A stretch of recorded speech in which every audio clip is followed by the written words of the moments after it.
On est bon? Ouais, c'est tourne là, ça. On est bon.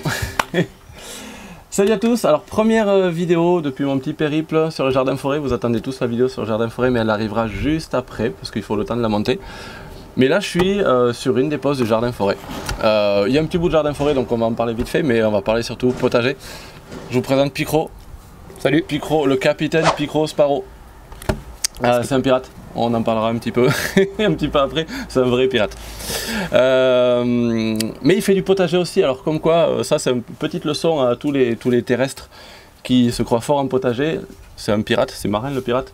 Ben, il fait un potager mais de ouf, de ouf. Il y a des pirates sur la terre aussi, il faut bien qu'ils mangent une fois qu'ils sont arrivés sur terre. Ouais. Manger sur la mer c'est pas possible, il faut du légume hein, au bout d'un moment. Donc voilà, Picro a un potager, et pas que un potager, alors tu vas nous dire peut-être déjà les différents trucs que tu produis, les différents types de produits. Ouais, un peu tous les légumes les plus simples, histoire de nourrir la famille. Ici le but c'était d'avoir une maison, un jardin, un peu dans le délire autonomie tout ça. Ouais. Et puis de toute façon au magasin c'est dégueulasse, ça coûte cher donc ça me gave. Donc j'ai commencé à jardiner, machin. Bon j'ai un peu la main verte parce que je suis paysagiste et j'ai des diplômes dans la horticulture, tout ça. Je me suis amusé à faire des petits légumes et ça marche super bien. Et du coup maintenant ça fait 3 ans qu'on n'achète plus du tout de légumes, qu'on n'achète plus du tout de viande et qu'on n'achète plus du tout de fruits. Tout est là. Au bout de 3-4 ans de travail intensif, mais maintenant c'est bon, c'est productif à fond. Donc autonome à 100% tu dirais un légume? 100%, ouais, il n'y a aucun intrant, à part l'achat des graines. Mais sinon... Ouais, mais tu n'achètes pas de légumes ailleurs? Ah, ça fait 3 ans qu'on n'a pas acheté de légumes ailleurs. Donc légumes total autonome, fruits total autonome? Fruits, on n'en a jamais acheté, ça fait des années que j'ai pas mangé de bananes, d'oranges, de clémentines, mais je m'en fous. En fait, je vis vraiment avec uniquement ce que je produis, savoir de quoi on est capable en fait. S'il n'y avait plus de bateaux, avions, conneries quoi. Est-ce qu'on est capable sans magasin de faire? Alors oui, non. Les céréales, non. Produits laitiers, non, parce que trop petit. Okay. Mais fruits, légumes, viande, facile quoi. Ok. Viande, ouais, du coup on n'a pas dit, mais viande aussi. Donc viande, ils sont nés ici, et ils sont finis ici. Tout le cycle est ici en fait, de la naissance jusqu'à l'assiette, jusqu'à la fin de l'assiette. Tes animaux, toilettes sèches. Tes animaux, c'est poule, canard, cochon, oie, une oie. Du coup, voilà, total autonome en fruits, légumes, viande, œufs. Un petit peu, ouais, si, à fond, les œufs. Je vends le trop à... Enfin, je vends. C'était du troc et je vends le trop à ma famille aussi, parce que je produis un peu plus. D'accord. Au début, ils me donnaient les sacs de blé, les sacs de maïs, pour ça, parce que moi, je ne peux pas les produire ici. Donc c'était le troc que je produis pour eux, mais eux, ils me ramènent la nourriture pour eux. Et puis bon, c'est trop compliqué, maintenant ils donnent une petite pièce, avec la petite pièce je peux aller chercher le blé, le maïs que je ne sais pas produire. Du coup maintenant la viande et les œufs, moi je les ai gratuits entre guillemets. C'est des gens qui me ramènent... Ouais, le truc que tu n'arrives pas à avoir, tu le troques et tu n'as pas besoin de l'acheter, donc voilà, c'est total autonome. Tu reproduis tes animaux, donc voilà, le cycle il est bouclé. En couveuse ou en naturel. Super intéressant que tu me disais hier, et je trouve intéressant de souligner, mais juste avant ça, on n'a pas dit la surface encore. Hein. Attendez la fin pour voir sur quelle surface il arrive à faire ça. C'est ce morceau-là qui va être intéressant. Par rapport à la viande, vous ne mangez pas forcément de viande, pas forcément beaucoup, pas besoin d'en manger tout le temps. Par contre, bah, tu as pas mal de poules, les canards, tout ça, ça se reproduit, ça fait de la viande, il faut bien le faire. Du coup, c'est limite, allez, on mange de la viande parce qu'il y en a et qu'il faut bien faire quelque chose. Là, on est arrivé à on n'aurait pas besoin d'en manger tant que ça. Quoi. Voilà, c'est ce qu'on disait hier, on en a. Mais des fois on en a trop parce que la poule là c'est 12 œufs en dessous, elle couve et boum c'est des poussins. Enfin là ce qu'on voit c'est tous les poussins de cette année quoi, de mars. Et des fois on se dit tous les vendredis faut en sortir une quoi. Mais c'est plus l'hiver en fait. L'hiver on a moins le potager est moins productif, c'est pas le même que là c'est l'abondance à fond la caisse. L'hiver on a la cheminée, on cuisine sur la cheminée. Et on sort une viande, c'est plus logique avec pommes de terre, betteraves, poireaux, navets, tout ça, la viande elle va super bien avec, c'est super bon. C'est limite un confort de goût, mais l'été là, c'est tellement abondant que là il n'y a pas besoin, on peut faire ça en fait. Ah oui, alors cette vidéo n'est pas vegan, peut-être je le mettrai en sous-titre sur la vignette, mais pour ceux qui aiment la viande, j'en fais partie aussi. Il y a un truc qui était aussi intéressant, je trouve, c'est la façon dont tu calcules la quantité. Alors il y en a beaucoup qui s'amusent à dire tel poids à l'année, je produis tant de kilos, tant de machins de légumes, de viande. Toi tu calcules pas un poids, c'est une poule ou un canard, ça fait tant de jours d'alimentation. Ouais, c'est tant de jours gagnés par an. Tu as la carcasse que tu mets dans la soupe et que ça te donne un goût pour la suite. Et du coup voilà, tant de... Le bouillon avec le riz. Tu comptes tes poules, tu comptes tes canards et ça te fait tant de jours d'alimentation. Voilà, c'est ça, on compte en jours de survie, quoi. On est un peu dans le délire survie, ce qu'on est capable.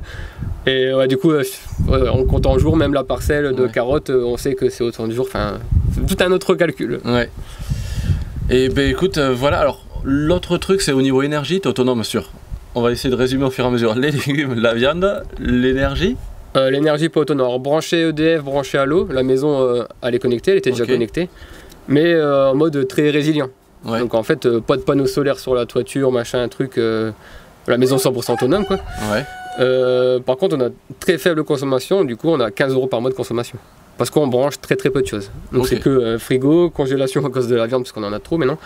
Congélateur, frigo et la VMC pour la maison qu'elle respire. Ouais. Mais tu as une partie qui est sur du solaire. Et j'ai une partie qui est complètement détachée. En fait, la maison, c'est un peu la maison de tout le monde, on va dire. Ouais. Enfin, un peu spéciale quand même. Tu mettras des photos, je pense, mais un peu atypique. Atypique, on va dire. On est vraiment chez un pirate. Hein, ouais, c'est une maison atypique, mais vraiment l'extérieur, c'est très sauvage. Et moi, la partie pirate sauvage, où il y a des panneaux solaires, où il y a des batteries, où l'énergie est stockée.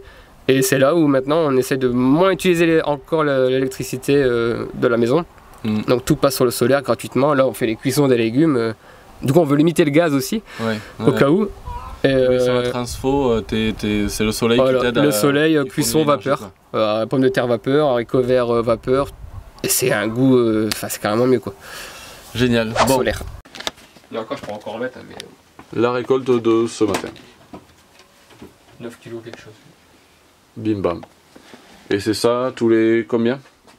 3 jours. Tous les 3 jours, il y a ça. Le bois, de quoi cuisiner sur les petits rocket stoves, du stockage de bois. L'eau chaude solaire. L'eau chaude solaire, alors tout le dispositif pour avoir les panneaux solaires, la petite machine pour pouvoir retransformer l'électricité, les cuves d'eau.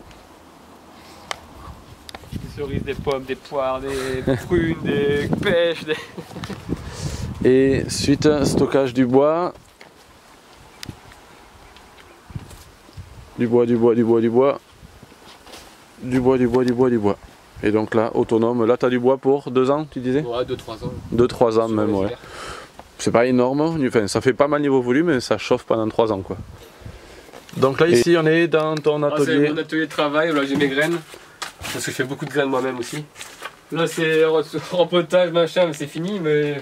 Là il fait trop chaud en ce moment. Ouais, quand c'est pas la saison, tu fais pas le ménage, on fait tous pareil. Stockage des grains, le broyé et le normal. Donc pas de problème de rongeur, de tout ça, le poulailler. Voilà, c'est une installation solaire où je peux brancher toutes mes machines, visseuse, perceuse, affûteuse. Les poules dans mes paniers. La production d'œufs.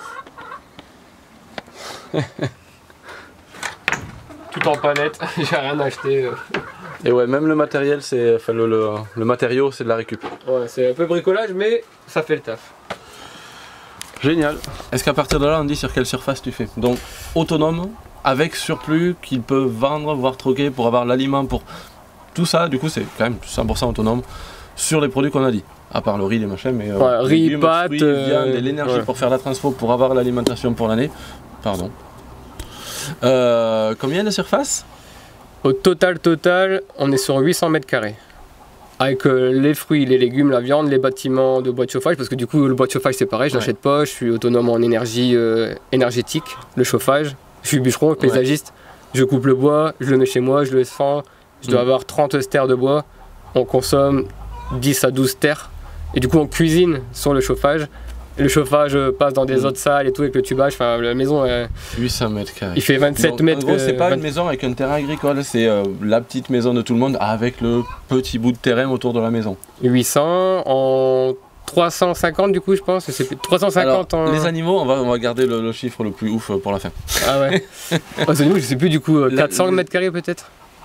Alors du coup il doit y avoir la maison plus les animaux, on va faire dans ce sens là. Ouais, c'est un la maison plus les animaux qui prennent une bonne partie. Ouais. Et il reste 300 mètres carrés, 350 mètres carrés où il y a les cultures de légumes. Les espaces, les allées, voilà. 350 mètres carrés, si tu supprimes les allées, tout ça, la surface agricole utile, ce qu'on dit. La terre. 188 mètres carrés de surface cultivée. 188 mètres carrés, autonome, en légumes, en fruits pour l'année. Plus un petit peu pour les animaux et surplus de viande à fond. Donc c'est quand même super productif. Puis tu l'as vu de toi-même, de tes yeux. Je mets des images, vous allez voir. T'as mangé hier tout ce qui était d'ici, il n'y avait rien de... C'est ce qu'ils appellent du... Alors, j'allais dire bio-intensif, pas du tout, parce que le bio... non, je suis pas bio. Il n'y a pas de besoin de label, tu fais ça chez toi. Mais c'est de l'intensif. Il n'y a pas un moment où il y a une parcelle qui n'est pas utilisée. C'est assez, comment dire, j'allais dire propre. C'est assez organisé, c'est des trucs en ligne, hein, c'est pas... Comme je fais chez moi en permaculture avec des trucs dans tous les sens, c'est organisé, c'est carré, quand il n'y a plus rien, bam, on met autre chose et ça roule quoi. Les fientes des animaux, c'est pour ça qu'il y a des animaux quand même si on veut pas de viande machin.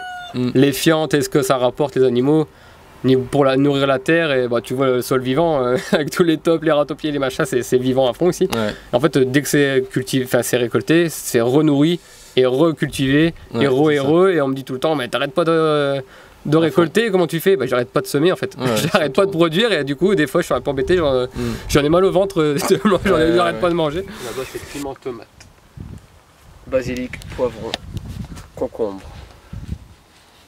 salade.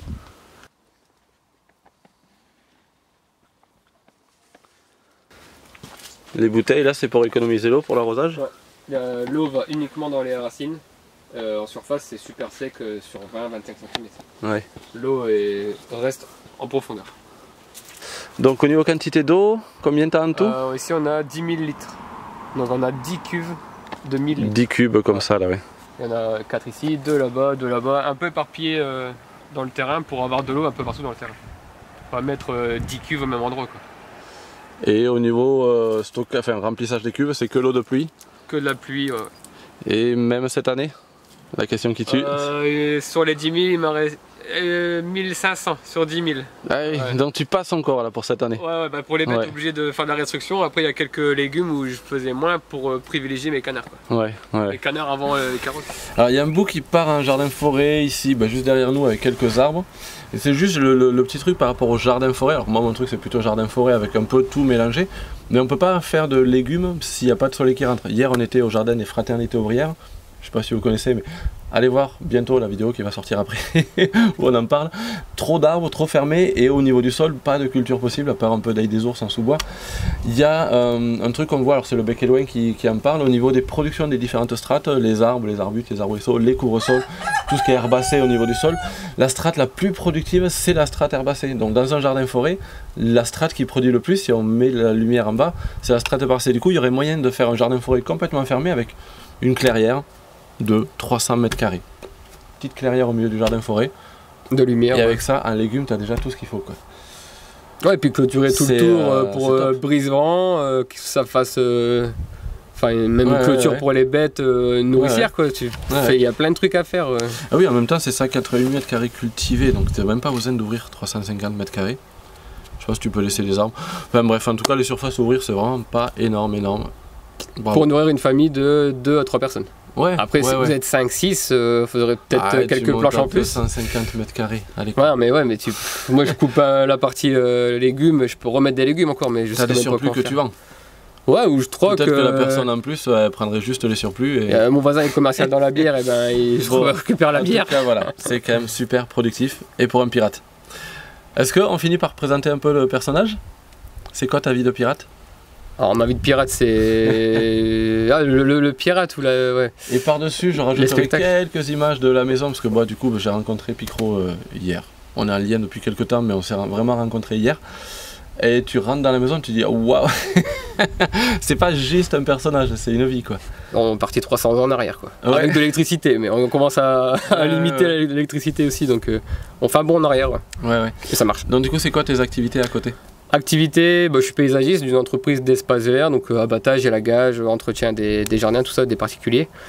Et à côté, les week-ends, quand j'ai le temps, c'est les légumes, de toute façon tout le temps, c'est H24 ici, le mode de vie. Et après, je fais du spectacle de rue, soit en échasse, en jonglerie de sabre, un peu de magie, ou dans des salons, où je vais animer, faire le clown, enfin le clown pirate. Et voilà, ça c'est les week-ends. On peut me voir un peu dans les Hauts-de-France, Paris, Normandie, Bretagne, des fois un peu dans l'Est. Ouais. Mais je reste un peu dans... Je vais pas trop loin, quoi. Je reste, Après, je pense qu'on peut aller te voir même bien plus loin que ça. Il y a apparemment, je connais pas trop le truc, tu diras si tu veux, mais un réseau mondial de piraterie, c'est quand même la référence du pirate en France. Hein. C'est The Pirate. Bon, ouais, je vais pas dire ça, mais non, bon. c'est vrai. Mais... Le calendrier et les pirates de tous les pays, ben, sur la France, il y a Picro. Suède, Allemagne, USA, Islande, je sais pas trop. Oh, la France, notre Picro. Canada et encore un néerlandais. Bon, merci beaucoup en tout cas, merci pour l'accueil aussi. Merci d'être venu. Cette efficacité, ça peut donner des idées, franchement. Allez-y. J'espère que ça vous a plu. Si ça vous a plu, vous pouvez me soutenir et vous pouvez le soutenir à lui parce qu'il a une chaîne aussi. Le nom de la chaîne Le potager chez Picro. Le potager chez Picro. Il y a un lien, de toute façon, il y aura eu le lien dès le début de la vidéo, si tout va bien. Donc allez voir ce qu'il fait aussi, c'est génial. Donc là pour le coup sur la chaîne, tu parles vraiment du potager. Hein. Potager, élevage, tous les mois je fais le tour ou tous les semaines quand il y a beaucoup de choses à dire. On montre beaucoup nos assiettes, parce que c'est bien de produire, mais on montre qu'on transforme, on se nourrit avec. Donc il y a beaucoup de photos de nos assiettes, dans des assiettes en bois, tout ça. On est vraiment dans le, dans le mode de vie quoi d'avant, tu l'as vu. Et voilà, puis je vais montrer les serres, je vais visiter le jardin, je vais vous expliquer ce qui a marché le plus, le moins, les fruits. Enfin, on fait le tour du jardin, vous allez vivre avec moi ce que allez farfouiller, il y a plein de choses sympas à voir. Merci beaucoup. Merci à tous, merci à tous ceux qui me soutiennent à moi aussi du coup sur Tipeee, donc je mets les liens en fin de vidéo comme d'habitude. Et puis à bientôt pour la vidéo jardin forêt, je vais essayer de la monter assez vite que vous voyez un peu ce périple et pourquoi j'en suis arrivé si en haut dans la France, voire jusqu'à la Belgique. Génial. À bientôt. Salut.